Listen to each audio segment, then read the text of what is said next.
हमारे साथ अभी पूर्व मुख्यमंत्री त्रिवेंद्र सिंह रावत जी हैं। सर, जो विधानसभा भर्ती घोटाला था उसमें जो भर्तियां थी उसको रद्द करने की बात अब सामने आ रही है, किस तरीके से आप देख रहे हैं? बहुत बधाई की पात्र हैं विधानसभा अध्यक्ष श्रीमती रितु खंडूरी जी। और जिस तरह से उन्होंने निर्णय लिया था, तो अब जो उन्होंने जांच समिति बनाई थी, क्योंकि तीनों अधिकारियों को मैं बहुत अच्छी तरह जानता हूं, तीनों अधिकारियों ने मेरे साथ काम किया है, इसलिए जो अपेक्षा उनसे थी, और आपको याद होगा जब ये जांच समिति बनी थी, मैंने उसी दिन कहा था कि ये समिति दूध का दूध और पानी का पानी करेगी, और वही आज हुआ है। इस निर्णय से आज उत्तराखंड के युवाओं में गोमुख के प्रति विश्वास पैदा हुआ है।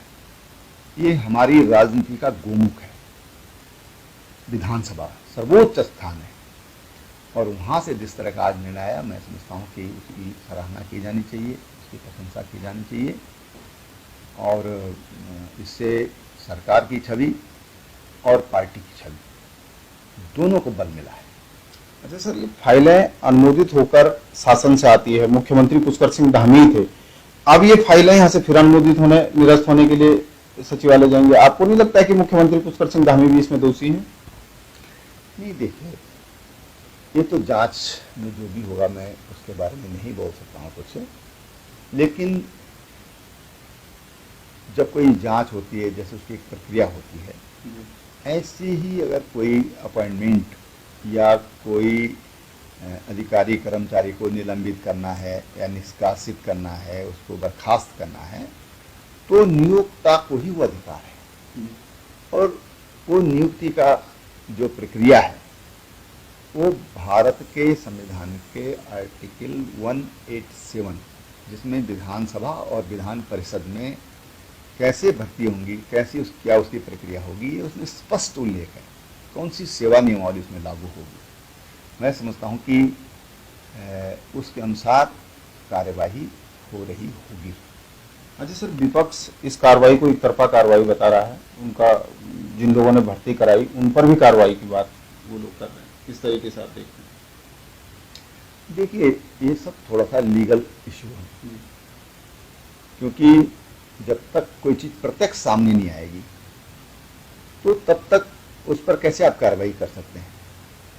अब इसमें जो मैं विधानसभा अध्यक्ष जी का बयान पढ़ रहा था, जो उनकी प्रेस कॉन्फ्रेंस थी, जो मैं सुन रहा था, तो उन्होंने ये कहा कि ये नियमों के विरुद्ध की गई है और इसलिए इनको निरस्त करने की संस्कृति मैं कर रही हूँ। तो आखिर जो नियोक्ता हैं, जिन्होंने आपका आशय है कि बैकडोर से इनकी भर्ती की है, उसके लिए भी कुछ इस तरह की प्रमाण चाहिए होते हैं, तो उसके आधार पर कार्रवाई होती है। और पार्टी लेवल पर सर, क्योंकि देखिए, विधानसभा के जो सचिव हैं उनको भी निलंबित किया गया है। तो इट मीन्स क्या है कि जो भी उसमें, जिनके भी उसमें हस्ताक्षर हैं और जो नियम कायदे कहते हैं और जो अधिकार हैं विधानसभा अध्यक्ष के, उसका उन्होंने बखूबी इस्तेमाल किया है। क्या आपको नहीं लगता है सर कि पार्टी की छवि भी इस तरीके से खराब होती है? देखिए, मैंने शुरू में ही कहा कि तो खंडूरी जी के निर्णय से पार्टी की छवि को भी लाभ हुआ है, सरकार की छवि को भी लाभ होगा। अच्छा सर, अब जो आगे के लिए जो पारदर्शी तरीके से भर्ती हो पाए विधानसभा में, इसके लिए किस तरीके का कानून बनना चाहिए? आप देखिए, संविधान के आर्टिकल 14 और 16 उसमें सारी व्यवस्था है। दूसरी चीज, जो विधानसभा विधान परिषद के जो भर्ती की प्रक्रिया है, वो जो राज्य की सेवा नियमावली है उसी के अनुसार उनकी भर्ती का उसमें स्पष्ट उल्लेख है। जो आर्टिकल 187 है उसमें स्पष्ट उल्लेख है, उसमें केवल विधानसभा विधान परिषद के अंदर कौन कैसे भर्तियां हो सकती हैं और कोई नियमावली नहीं है, तो राज्यपाल उसमें अनुमति लेकर के आप भर्ती कर सकते हैं राज्यपाल के माध्यम से। तो सारी व्यवस्थाएं उसमें, मैं समझता हूं कि उन कानून के उन आर्टिकल्स का अगर पालन करें तो इस तरह की कोई दिक्कत नहीं आएगी।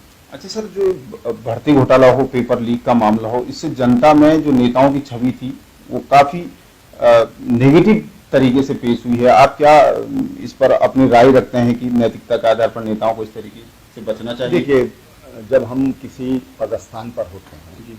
जनता हमको चुनकर देखती है, तो नैतिकता ये बहुत बड़ी चीज होती है और उसका नैतिक स्तर, कुछ मॉरल वैल्यूज ये जरूर होना चाहिए।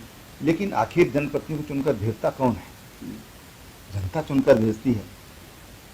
तो जनता जब प्रतिनिधि चुनती है, उस इन बातों का ध्यान रखना चाहिए।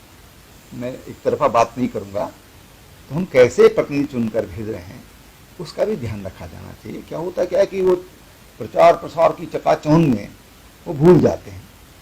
इसलिए जनता अगर थोड़ा इस चीज पर भी ध्यान दे, सोच समझकर मतदान करे, तो मैं समझता हूं कि फिर एक जो मॉरल वैल्यूज की जो बात आती है, तो फिर वो चीजें स्मरण रहते हैं, क्योंकि आखिर चुनना तो जनता ने है।